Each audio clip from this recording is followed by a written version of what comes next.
जहां एक और कृषि विधेयक पर विपक्ष लगातार भाजपा पर हमलावर है, वहीं दूसरी ओर प्रधानमंत्री ने भी विपक्ष के आगे हार ना मानने का प्रण ले लिया है।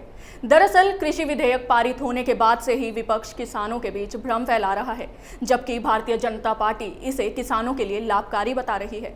विपक्ष को जवाब देने के लिए भाजपा ने नई योजना बनाई है। कृषि विधेयक की सच्चाई जानने के लिए देखिए हमारी ये खास रिपोर्ट।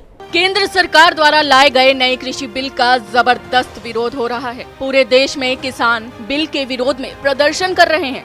जहां एक और कृषि बिल के विरोध में केंद्र सरकार में मंत्री रही हरसिमरत कौर बादल ने इस्तीफा दे दिया, वहीं दूसरी ओर विपक्ष भी लगातार इस बिल का जमकर विरोध कर रहा है।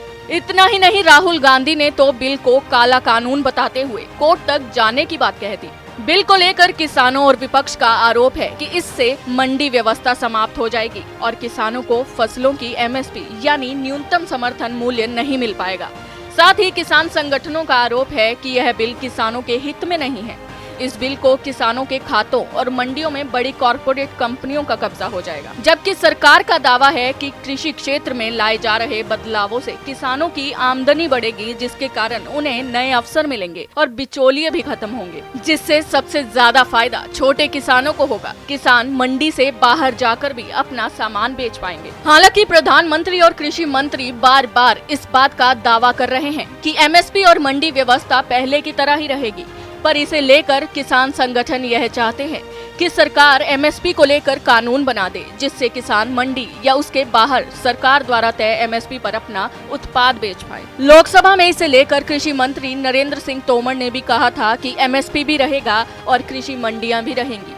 अब किसान देश में कहीं पर भी अपनी फसल किसी भी कीमत पर बेचने को आजाद हैं। अब बिल की मुख्य बातों पर गौर करें तो बिल कृषक उपज व्यापार और वाणिज्य विधेयक 2020 एक ऐसा कानून होगा जिसके तहत किसानों और व्यापारियों को एपीएमसी की मंडी से बाहर फसल बेचने की आजादी होगी। इसे लेकर सरकार कह रही है कि मंडियां बंद नहीं हो रही हैं, सिर्फ किसानों के लिए ऐसी व्यवस्था की जा रही है जिसके तहत वह किसी भी खरीदार को अच्छे दाम पर अपनी फसल बेच सकता है। कृषक कीमत आश्वासन और कृषि सेवा पर करार विधेयक 2020 है। यह ऐसा बिल है जिसके तहत किसानों को कॉन्ट्रैक्ट फार्मिंग के लिए एक ढांचा मुहैया कराया जाएगा। फिर जब कॉन्ट्रैक्ट एक्ट सेवा में आएगा और उस पर 18% जीएसटी लग जाएगा। दरअसल एमएसपी के तहत किसानों को अपने फसल में नुकसान ना हो, इसके लिए देश में न्यूनतम समर्थन मूल्य यानी एमएसपी की व्यवस्था लागू की गई है। इसमें अगर फसल की कीमत बाजार के मुताबिक कम मिलती है तो सरकार उसे एमएसपी के हिसाब से खरीद लेती है, ताकि किसानों को नुकसान से बचाया जा सके। प्रधानमंत्री मोदी का दावा है कि सरकार किसानों की आय बढ़ाने के लिए लगातार काम कर रही है। आखिर में सवाल सिर्फ ये पैदा होता है कि क्या विपक्ष की ओर से कृषि विधेयक पर किसानों को गुमराह करने की कोशिश की जा रही है, क्योंकि जिस तरह से सीएए को लेकर विपक्ष ने जनता को गुमराह करने की कोशिश की थी, उसी तरह अब विपक्ष किसानों को पथभ्रष्ट करने की कोशिश में जुटा है। लेकिन प्रधानमंत्री मोदी के साथ साथ केंद्रीय कृषि मंत्री ने किसानों को कृषि विधेयक के लिए जागरूक करने का मोर्चा संभाल लिया है।